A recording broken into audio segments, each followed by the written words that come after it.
So first, we are going to talk about what went wrong for Conor in Poirier versus McGregor 2. तो दोस्तों मेरा नाम है प्रशांत, आप देख रहे हैं द एमएमए स्टूडियो और आज हम बात करेंगे what went wrong for corner in Poirier versus McGregor 2।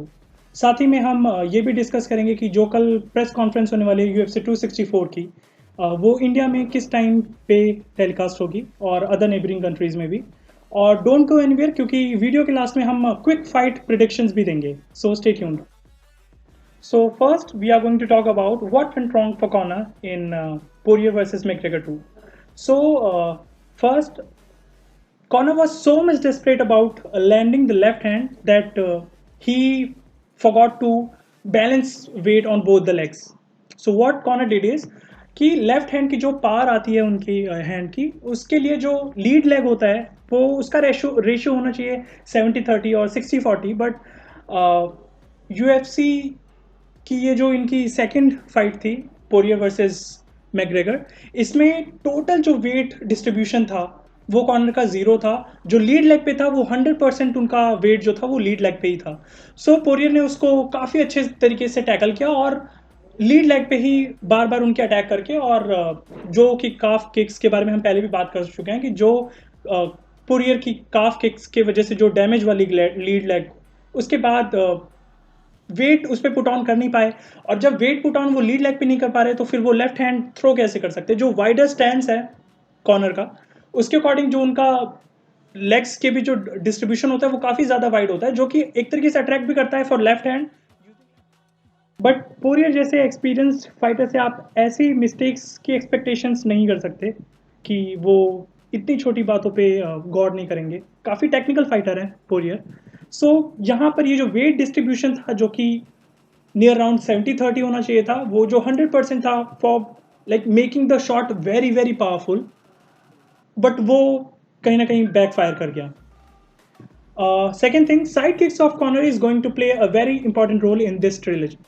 So ये तो था जो प्रीवियस फाइट थी, बट अभी जैसा कि हमें पता है कि कॉनर भी कोई न्यू प्लेयर नहीं है, so he is not going to do the same mistake again. He is going to distribute his weight accordingly. And जो उनका वाइडर स्टैंस है उसके लिहाज से अगर बात की जाए तो साइड किक्स के लिए काफ़ी ज़्यादा ओपन रहेंगे Conor, according to my predictions. So side kicks काफ़ी ज़्यादा अच्छे तरीके से आ सकती हैं कॉर्नर की, और जो कि काफ़ी हद तक लैंड भी करेंगी।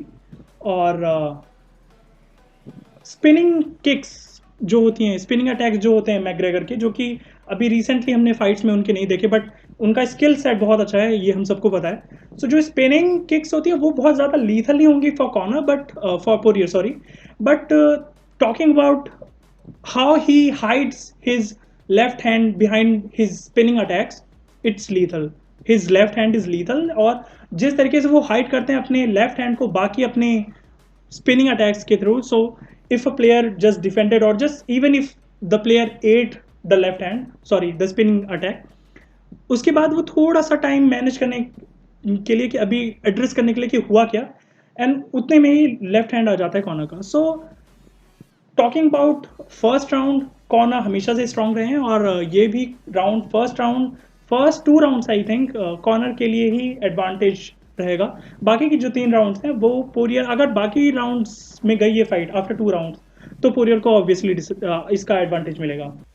एक चीज़ हमने और देखी है जो कॉर्नर की फाइट आईक्यू के अकॉर्डिंग, कि जब कभी फाइट्स कॉर्नर के अकॉर्डिंग प्ले नहीं कर रही होती हैं तो कॉर्नर क्या करते हैं कि अपनी गार्ड को डाउन कर लेते हैं, एक तरीके से खुला चैलेंज देते हैं अपने अपोनेंट्स को कि come hit me now, I am off guard, you can have me. But अगर डस्टिन के थ्रू ऐसा करते हैं, सो इसमें कॉर्नर का क्या बेसिकली होता है कि अगर कोई थ्रो करता है उनके ऊपर स्ट्रेट पंच या कोई भी शॉट जबकि वो ऑफ गार्ड होते हैं, so he can counter attack him. So यही वो चाहेंगे, मेरी प्रिडिक्शन के अकॉर्डिंग यही वो चाहेंगे कॉर्नर के लिए भी। वो कर सकते हैं ऑफ गार्ड अपने आप को कि कम हिट मी, और अगर डस्टिन आगे आते हैं सो उनके लिए काफ़ी बड़ी मिस्टेक होगी, क्योंकि कॉर्नर के जो काउंटर अटैक्स होते हैं वो बाकी फाइटर से के मुकाबले काफ़ी ज़्यादा फास्ट होते हैं, बहुत ज़्यादा क्विक होते हैं। सो ऐसा ये फर्स्ट फाइट में भी कर चुके हैं कॉर्नर अपना गार्ड डाउन करने के लिए, जो कि डस्टिन के साथ हुई थी। बट उसमें डस्टिन ने काफ़ी ज़्यादा क्लेवरली उस चीज़ को टैकल किया और बहुत कम, मैं ये नहीं कहूँगा कि उन्होंने कभी भी फॉरवर्ड आके और कभी पंच हिट करने का ट्राई नहीं किया। स्टार्टिंग में इसको लेके बहुत ज़्यादा डिफेंसिव थे, बहुत ज़्यादा केयरफुली चीज़ों को ले जा रहे थे, बट एंड में भी वो जो गलती थी, हम लोगों ने मेन जो शॉट देखा जो बैक ऑफ द हेड के लगा था, कॉर्नर का बैक ऑफ द हेड लगा था पोरियर को, बट वो उससे पहले भी कुछ फॉलोइंग शॉट्स थे जो कि गार्ड डाउन करने के बाद ही आए थे। और जैसा कि ये जो कराटे स्टैंस है कॉर्नर का, जो कराटे स्टैंस है कॉर्नर का, उसमें हम लोगों ने देखा है कि कई बार होता है कि कॉर्नर बैक आउट करते हैं, like if you are hitting Conor so Conor backs out. ये चीज़ डस्टिन के साथ एक एडवांटेज, डस्टिन के लिए एडवांटेज भी हो सकती है और डस्टिन के लिए डिसएडवांटेज भी हो सकती है। एडवांटेज इन द सेंस जैसे कि हमने देखा था डस्टिन वर्सेस मैक्स हॉलोवे में कि पूरा रिंग, पूरा ऑक्टोगन एक तरीके से कवर कर लिया था उन्होंने। स्ट्राइक्स के साथ जो रन करते हुए वो स्ट्राइक्स करते हैं, वो काफ़ी अच्छी है डस्टिन की। So he can like he can hit you and still like chase you down. और अगर आप फ्रंट टू फ्रंट चेज करेंगे और कोई प्लेयर बैक डायरेक्शन में जा रहा है तो ऑब्वियसली आप उससे फास्ट रहेंगे। लेकिन सेकंड थिंग, इसका डिसएडवांटेज ये भी हो सकता है कि अगर कॉर्नर को चेज कर रहे हैं डस्टिन और कॉर्नर का लेफ्ट हैंड या कोई भी स्ट्राइक वाइल बैकिंग आउट आता है, सो डस्टिन ऑफ गार्ड कैच हो जाएंगे उस shot. Talking about what I think McGregor is gonna do with this time is, वो शॉक कर सकते हैं सबको। शॉक तो खैर वो बहुत पहले से करते हुए आए हैं, बट वो इस बार शॉक कर सकते हैं काफ़ी ज़्यादा डिफेंसिवली खेल के। क्योंकि हम सबको पता है कि पार हमेशा एक कॉस्ट पे आती है, एक एक कॉस्ट होती है पावर की, कि पार फुल शॉट्स अगर आप प्ले कर रहे हैं सो उसके पीछे एक बहुत ज़्यादा स्टेमिना रिक्वायर्ड होता है। और वो स्टेमिना अगर आपको 5 राउंड्स तक फाइट ले जानी है, सो वो स्टेमिना आपको सेव करके रखना, कंजर्व करके रखना बहुत ज़्यादा इंपॉर्टेंट होता है। So what I think Conor is going to do in this match is he is going to play defensively in first 2 rounds, I guess. And then when the fight gets along, what Connor can do is he can use the conserve stamina। जबकि क्योंकि हमें पता है कि Dustin starting में थोड़ा careful रहने वाले हैं, क्योंकि उन्हें भी पता है कि क्या पावर है कॉर्नर के पास। सो स्टार्टिंग में केयरफुल रहेंगे और वो शॉट्स अगर मिस करते हैं कॉर्नर, सो वो बहुत ज़्यादा उनके लिए गलत होने वाला है आगे फाइट में बढ़ते हुए। सो कॉर्नर को स्टार्टिंग में थोड़ा सा डिफेंसिवली खेलना चाहिए, अपनी पावर को कंजर्व करके रखना चाहिए और इस कंजर्व पावर को वो उस राउंड्स में यूज़ करें जबकि डस्टिन अपने फॉलोअप शॉट्स खेलें। टॉकिंग अबाउट प्रेस कॉन्फ्रेंस, जो कि बहुत ज़्यादा इंटरेस्टिंग होनी चाहिए क्योंकि we know old Conor is back.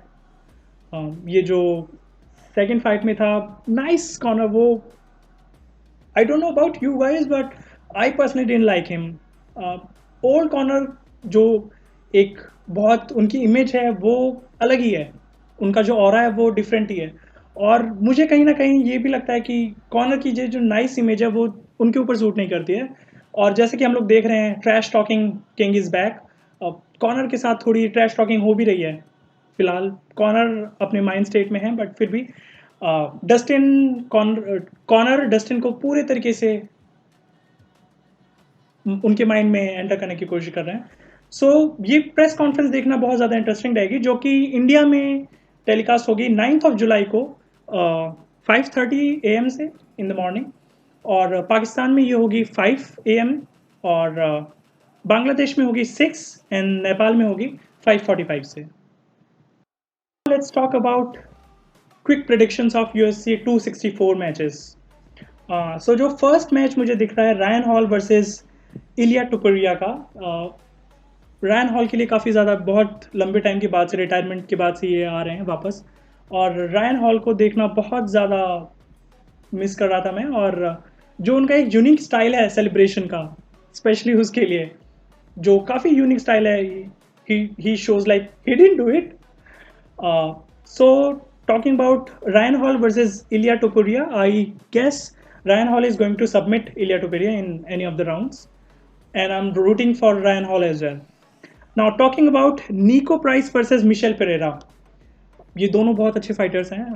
Toughness के लिए जाने जाते हैं निको प्राइस, और मिशेल पेरेरा की स्किल सेट अमेजिंग है। आई सीरियसली डोंट नो कि मैं किसके लिए रूट कर रहा हूँ इस फाइट में। मैं चाहता हूँ कि ये फाइट ड्रॉ हो जाए, बट हो नहीं सकता। आई थिंक कहीं ना कहीं कि स्किल सेट मैटर करते हैं मिशेल पेरेरा के, और I guess Michel Pereira via Michel Pereira is going to win this match via knockout. Now, talking about Carlos Condit versus Max Griffin. I think Carlos is going to win this match via decision, and I'm rooting for Carlos Condit as well. Now, going on to our main card, starting with Sean O'Malley versus Chris. इस match में Chris debut कर रहे हैं। Louis small का जब backout कर गए इस फाइट में, उसके बाद आए लुइस के जगह पे क्रिस, उन्हें रिप्लेस करके। एंड आई थिंक कि ये जो शॉन ओमैली का ऑरा है वो काफ़ी ज़्यादा अच्छा इफेक्ट करने वाला है, और I guess Sean O'Malley is going to win this match via knockout or TKO. Now, talking about Tai Tuivasa versus Greg Hardy. I think Greg Hardy is going to win this match via knockout. Going on to Gilbert Burns versus Stephen Thompson. I'm rooting for Stephen Thompson, but I think Gilbert Burns is going to win this match via decision. And talking about a main fight, Dustin Poirier versus Conor McGregor. बहुत ज़्यादा difficult है इसके बारे में predictions देना, but और mostly मेरी predictions wrong ही होती हैं। But I think Conor is going to win this match via knockout obviously. Decision में अगर ये फाइट जाती है तो कहीं ना कहीं एडवांटेज होगा डस्टिन के पास, बट आई थिंक कि आई डोंट थिंक कि ये फाइट डिसीजन तक जाएगी, and Conor is going to win this match by TK or केओ. So that was it. If you have any doubts, or if you want to share your predictions with us, you can always comment below. That was it. Thank you.